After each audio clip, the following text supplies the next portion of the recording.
ሰላም ጤና ይስጥልን ወደ ቴሌቪዥን ተመልካቾቻችን እንደምን ቆያችሁ ከሀገር ውስጥና ከባህር ማዶ የተመራረጡ ዜናዎቻችንን ይዘንላችሁ ቀርበናል ዜናውን ወደ እናንተ እያደረስኩ አክሊል ሄሮት አብራችሁ ቆይታ አደርጋለሁ አብራችሁን ቆዩ በመጀመሪያም ቀዳሚ ወዳደረግነው ዜና ስናልፍ በፓኪስታን የኢትዮጵያ አምባሳደር ጀማል በክር ከፓኪስታን የውጭ ጉዳይ ሚኒስቴር የአፍሪካ ጉዳዮች ዳይሬክተር ጀነራል አምባሳደር ዶክተር አህመድ አሊ ሲሮሄ ጋር በኢስላማባድ ተወያይተዋል ሁለቱ ወገኖች በውይይታቸው የሀገሪቱን ኢኮኖሚያዊና ደህንነት ትብብር እንዲሁም የህዝብ ለህዝብ ትስስር ማጠናከር በሚቻልባቸው ሁኔታዎች ላይ ሐሳቦችን ተለዋውጠዋል የጋራ ፍላጎት ማዕከል በማድረግ የአፍሪካ ፓኪስታን ግንኙነት ማጎልበት ላይ ውይይት አድርገዋል አምባሳደር ጀማል በክር ፓኪስታን ሉክ አፍሪካ ኤንድ ኢንጌጅ አፍሪካ በተሰኘው ፖሊሲያዊ ከአፍሪካ በጋራ መከባበርና በጋራ ጥቅም ላይ የተመሰረተ ትብብርን ለመፍጠር ያከናወነች ያለውን ስራ አድንቀዋል ኢትዮጵያ ከፓኪስታን ጋር ያላትን የሁለትዮሽ ትብብር ለማጠናከር እንደምትሻም ተናግረዋል የፓኪስታን የውጭ ጉዳይ ሚኒስቴር የአፍሪካ ጉዳዮች ዳይሬክተር ጀነራል አምባሳደር ዶክተር አህመድ አሊ ሲሮሄ ፓኪስታን ከኢትዮጵያ ጋር ያላትን የሁለትዮሽ ግንኙነት ለማጠናከር ቁርጠኛ ናትም ብለዋል ፓኪስታን ከአፍሪካ ሀገራት ጋር ያላትን አጋርነት አጠናክሮ ለመቀጠል እንደምትሰራ መግለጻቸውን በኢስላማባድ የኢትዮጵያ ኤምባሲ መረጃ ያመለክታል የአዲስ አበባ ከተማ አስተዳደር ንግድ ቢሮ በመሽት የንግድና ትራንስፖርት አገልግሎት እንዲሰጥ ለማድረግ የወጣው ደንብ ቁጥር 185 ህዝባር 2017 ተግባራዊ ማድረግ መጀመሩን አስታውቋል ቢሮው የአዲስ አበባ ከተማ አሁን ከደረሰችበት ኢኮኖሚያዊና ማህበራዊ ለውጥ አንፃር የአብዛኛው ማህበረሰብ የሥራ ባህልና ፍላጎት በመለወጡ የንግድ ስራዎችንና አገልግሎቶችን በመሽት መከወን እየተለመደ የመጣውን ተግባር ወጥነትና ቀጣይነቱን ማረጋገጥ ማስፈለጉንም ገልጸዋል በዚህ መሰረት ከተማዋ በቀን ከሚሰጠው አገልግሎት በተጨማሪ በመሽት የንግድና አገልግሎት መስጫ ተቋማት አገልግሎት የሚሰጡባቸው ምቹ ሁኔታ መፍጠር አስፈላጊ ደንብ መውጣቱን የቢሮ ኃላፊው ወይዘሮ ሀቢብ ሲራጅ ተናግረዋል ይህ ደንብ ቀደም ብሎ በከተማዋ አስተዳደር ካቢኔ ያስተላለፈውን ውሳኔ ለማስፈጸም በመሆኑ ከዛሬ መጋቢት 10 ቀን 2017 ዓ.ም ጀምሮ ሙሉ በሙሉ ተግባራዊ መደረግ መጀመሩን አስታውቀዋል በዚህም በደንቡ የተካተቱ ዋና ጉዳዮች ማብራሪያ በሁሉም የሚዲያ አውታሮች አማካኝነት ማህበረሰቡ እንዲያውቃቸው እንደሚደረግና ደንቡን የማስተዋወቅና ስራ እንደሚሰራም ወይዘሮ ሀቢብ አክለው ገልጸዋል ለዝርዝር ወደ ያዝናቸው ዜናዎቻችን ስናልፍ በማክሮ ኢኮኖሚ ማሻሻያው በኢኮኖሚ ዘርፍ ይስተዋሉ የነበሩ ችግሮችን ማስተካከል መቻሉን የገንዘብ ሚኒስትር ዴኤታ ዶክተር ኢዮብ ተካልኝ ገለጹ ቁም ነገር ሽፈራው ዝርዝር አላት ዶክተር ኢዮብ ተካልኝ በጠቅላይ ሚኒስትር ጽሕፈት ቤት አዘጋጅነት በኢኮኖሚ ዘርፍ ከህብረተሰቡ ለቀረቡ ጥያቄዎች ምላሽና ማብራሪያ ሰጥተዋል በማብራሪያቸውም የማክሮ ኢኮኖሚ ማሻሻያውን ለመተግበር አስፈላጊ ዝግጅት ተደርጎ ወደ ስራ በመግባቱ ውጤት መመዝገቡን አስረድተዋል ከጉዳዩ ጋር ተያይዞ በምርት አቅርቦት በኩል በርካታ ስራዎች መከናወናቸውን ጠቁመው በዚህም ይስተዋል የነበረውን የዋጋ ንረት መቀነስ ተችሏል ነው ያሉት የማክሮ ኢኮኖሚ ማሻሻያው በባንኮችና በጥቁር ገበያ መካከል የነበረውን የውጭ ምንዛሬ ልዩነት ለማስተካከል ጉልህ አስተዋጽኦ ማበርከቱንም ተናግረዋል የኑሮ ውድነቱ እንደየግለሰቡ ገቢ የተለያየ በመሆኑ ገቢያቸው እየጨመረ የመጣ የህብረተሰብ ክፍሎች የኑሮ ውድነቱ ጫና ሊያሳድርባቸው ይችላል ያሉት ሚኒስትር ዴኤታው በአንጻሩ ቋሚ ደሞዝተኛው ላይ የኑሮ ውድነቱ አሁንም እንዳለ ጠቁመዋል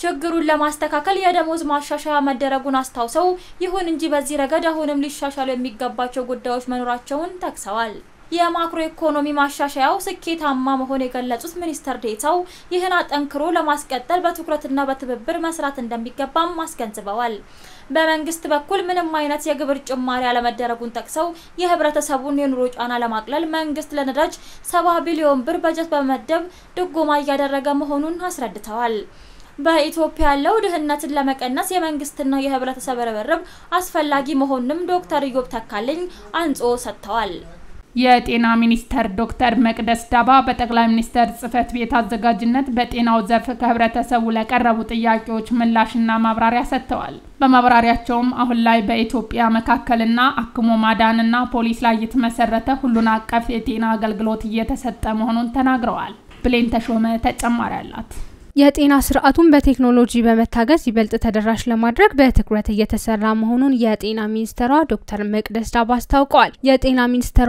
ዶክተር መቅደስ ዳባ በአጠቃላይ በጠቅላይ ሚኒስትር ጽሕፈት ቤት አዘጋጅነት በጤናው ዘርፍ ከህብረተሰቡ ለቀረቡ ጥያቄዎች ምላሽና ማብራሪያ ሰጥተዋል። በማብራሪያቸውም አሁን ላይ በኢትዮጵያ መከላከልና አክሞ ማዳን ፖሊሲ ላይ የተመሰረተ ሁሉን አቀፍ የጤና አገልግሎት እየተሰጠ መሆኑን ተናግረዋል። አብዛኛውን የህክምና አገልግሎት በሀገር ውስጥ የሚሰጥ መሆኑን ገልጸው ወደ ውጪ ሀገራት በመሄድ የህክምና አገልግሎት የሚያገኙ ዜጎች መኖራቸውን አንስተዋል። ተላላፊ ለሆኑና በሀገር ውስጥ አቅም መታከም ለሚችሉ ህመሞች በሀገር ውስጥ ህክምና እንደሚሰጥ ያስረዱት ሚኒስትሯ በአንጻሩ ተላላፊ ያልሆኑና ውስብስብ የጤና እክል ያለባቸው ዜጎች በውጪ ሀገራት እንዲታከሙ ያደርጋል ብለዋል። 82 በመቶ የሚሆነው ህዝብ ከመንግስት የጤና ተቋም ህክምና እንደሚያገኝ ጠቁመው 18 ከመቶ የሚሆነው ደግሞ የግል የጤና ተቋም ህክምና አገልግሎት እንደሚያገኝ አንስተዋል። መንግስት ወደ ውጪ በመሄድ የሚገኘውን የህክምና አገልግሎት ለማስቀረት የተለያዩ ሪፈራል ስፔሻላይዝድ ሆስፒታሎችን እየገነባ እንደሚገኝ ያብራሩት። በአሁኑ ወቅት የኢትዮጵያ ጤና ስርዓት በተደራሽነት በባለሙያዎች አቅም ግንባታ በህክምና ግብአቶች አቅርቦትና ፍትሃዊ ረገድ ጥሩ መሻሻል ማሳየቱንም አንስተዋል። የኮሌራ በሽታ በተለያዩ የሀገሪቱ አካባቢዎች መከሰቱን ጠቅሰው መንግስት በሽታውን ለመከላከል ክትባት ከመስጠት ጀምሮ የተለያዩ ስራዎችን በትኩረት እያከናወነ መሆኑን አስገንዝበዋል። የጤና ዘርፉ ዘመኑን የዋጀ አገልግሎት እንዲሰጥ ሁሉም ባለድርሻ አካላት የሚጠበቅባቸውን ኃላፊነት እንዲወጡ ሚኒስትሯ ጠይቀዋል። ኢትዮጵያና ዚምባብዌ ያላቸውን የኢኮኖሚ ትስስር ለማጠናከር ተስማሙ። ኢትዮጵያና ዚምባብዌ የጋራ ጥቅማቸውን ማዕከል በማድረግ ያላቸውን የኢኮኖሚ ትስስር የበለጠ ለማጠናከር እንደሚሰሩ አስታውቀዋል። ሩት እንዳለው ዝርዝር አላት። ኢትዮጵያና ዚምባብዌ ያላቸውን ኢኮኖሚ ትስስር ለማጠናከር ተስማሙ። ኢትዮጵያና ዚምባብዌ ጋራ ጥቅማቸውን ማዕከል በማድረግ ያላቸውን ኢኮኖሚ ትስስር የበለጠ ለማጠናከር እንደሚሰሩ አስታወቁ። የገንዘብ ሚኒስቴር አህመድ ሺዴ ከዚምባብዌ ፋይናንስ ኢኮኖሚ ልማት ኢንቨስትመንት ፕሮሞሽን ሚኒስቴር ፕሮፌሰር ሙቱሉ ንኩቤ ጋር ተወያይተዋል። ውይይቱ ሀገራቱ በቁልፍ ፖሊሲዎችና ሪፎርሞች ላይ ሀሳቦችን እንዲለዋወጡ ምቹ ሁኔታ መፍጠሩን ከገንዘብ ሚኒስቴር የተገኘው መረጃ ያመለክታል። ዚምባብዌ ከኢትዮጵያ ስኬታማ ኢኮኖሚ ስትራቴጂዎች ልምድን ለመቅሰም ጽኑ ፍላጎት እንዳላት ተመላክቷል። የገንዘብ ሚኒስቴር አቶ አህመድ ሺዴ ኢትዮጵያ በኢኮኖሚ ዘርፉ የእውቀት ልውውጥና ምርጥ ተሞክሮችን ለዚምባብዌ ለማጋራት ቁርጠኛ መሆኗን ገልጸዋል። ኢትዮጵያ ከዚምባብዌ ጋር ያላትን የሁለትዮሽ ትብብር የበለጠ ለማጠናከር እንደምትሻም አመልክተዋል። ኢትዮጵያ ከዚምባብዌ ጋር በተለያዩ መስኮች ያሉ ተሞክሮችን በተለይም በቱሪዝም ዘርፉ የተገኙ ልምዶችን መጋራትና በጋራ መስራት እንደምትፈልግ ሚኒስትሩ ገልጸዋል። የዚምባብዌ የፋይናንስ ኢኮኖሚ ልማትና ኢንቨስትመንት ፕሮሞሽን ሚኒስቴር ፕሮፌሰር ሙቱሉ ንኩቤ የታክስ ፖሊሲ፣ የማህበራዊ ዋስትና ፕሮግራሞችን እና የእሴት ሰንሰለት ልማት ዚምባብዌ ከኢትዮጵያ ልምድ ለመውሰድ የምትፈልግባቸው ጉዳዮች ናቸው ብለዋል። በተለይም በቆዳና በግብርና ማቀነባበሪያ ኢንዱስትሪዎች ያለውን የእሴት ሰንሰለት ልማት አድንቀዋል። የመንግስት የኢንቨስትመንት ፈንድ እና የጤና መድህን ፈንድ ሌላው ዚምባብዌ ከኢትዮጵያ ልትማርበት ከሚፈልጋቸው ዘርፎች መካከል ይጠቀሳል። በተጨማሪም ዚምባብዌ የአዲስ አበባ ፈጣን የለውጥ ስራዎችን ጨምሮ የተቀናጀ የከተማ ልማት ዘርፍ ልምድ መቅሰም እንደምትሻም ተመላክቷል። ሚኒስትሮቹ ሁለቱ ሀገራት ያላቸውን ልምዶችና አቅሞች የኢኮኖሚ አይበገሬነትን ለመገንባት እና ዘላቂ ልማትን ለማምጣት መጠቀም እንደሚገባ ገልጸዋል። ወደ ውጪ ዜናዎቻችን ስናልፍ የአሜሪካው ፕሬዝዳንት ዶናልድ ትራምፕ ከአረብ ኤሚሬትስ ጋር ያለን ግንኙነት በታሪክ ጠንካራ ነው አሉ። ፕሬዝዳንት ዶናልድ ትራምፕ በአሜሪካ ጉብኝት እያደረጉ የሚገኘውን የአረብ ኤሚሬትስ ብሔራዊ ደህንነት አማካሪና የአቡዳቢ ምክትል አስተዳደር ሼክ ታሃኖም ቢን ዛይድ አልናሂንን በዋይት ሃውስ ተቀብለው አነጋግረዋል። በዋይት ሃውስ በነበራቸው ቆይታ በሁለቱ ሀገራት ስትራቴጂካዊ አጋርነት በጸጥታ ኢኮኖሚያዊና ቴክኖሎጂካዊ ትብብርን ጨምሮ በተለያዩ ዘርፎች ላይ ውይይት አድርገዋል። ፕሬዝዳንት ትራምፕና ሼክ ታሃኖም ቢን ዛይድ በአረብ ኤሚሬትስና በአሜሪካ መካከል ያለውን ታሪካዊ ግንኙነት በማውሳት በመካከለኛው ምስራቅና በዓለም ላይ ደህንነትንና መረጋጋትን ለማስፈን ያላቸውን ቁርጠኝነት አረጋግጠዋል። የተባበሩት አረብ ኤሚሬትስና አሜሪካ በመካከለኛው ምስራቅና በዓለም ላይ ሰላምና ደህንነትን ለማስፈን በጋራ የሚሰሩ የሁልጊዜ አጋር ናቸው ሲሉም ገልጸዋል። የአረብ ኤሚሬትስ ብሔራዊ ደህንነት አማካሪ የአቡዳቢ ምክትል አስተዳደር ሼክ ታሃኖም ቢን ዛይድ አልናሂያን በአሜሪካ ይፋዊ ጉብኝት አድርገዋል። ጉብኝቱ ከ54 ዓመታት በፊት በጀመረው የሁለቱ ሀገራት የሁለትዮሽ ግንኙነት ታሪካዊ ጉዞ ውስጥ ትልቅ ምዕራፍ የሚከፍት መሆኑን ተናግረዋል። በጉብኝቱ ወቅት ሼክ ታሃኖም ቢን ዛይድ አልናሂያን ከዩናይትድ ስቴትስ ከፍተኛ ባለስልጣናት ጋር ይፋዊ ውይይት ለማድረግ ቀጠሮ የተያዘ ሲሆን በትናንትናው ዕለትም ከአሜሪካ የግንጃ ቤት ኃላፊ ስኮት ቤሴንት ጋር ተገናኝተው ተወያይተዋል። በዚህ ወቅትም በሁለቱ ሀገራት መካከል ያለውን ኢኮኖሚያዊ ቴክኖሎጂካዊ ግንኙነት ወደ ላቀ ደረጃ ለማድረስ በሚቻልበት ሁኔታ ላይ ምክር አድርገዋል። እስራኤል በጋዛ በፈጸመችው መጠነ ሰፊ የአየር ጥቃት ከ300 በላይ ሰዎች ተገደሉ። ኔታንያሁ የተኩስ አቁም ማራዘሚያውን ባልተቀበለው ሐማስ ቡድን ላይ የተጠናከረ እርምጃ እንዲወሰድ አዘዋል። ስማቸው ታፈረ ዝርዝር አለው።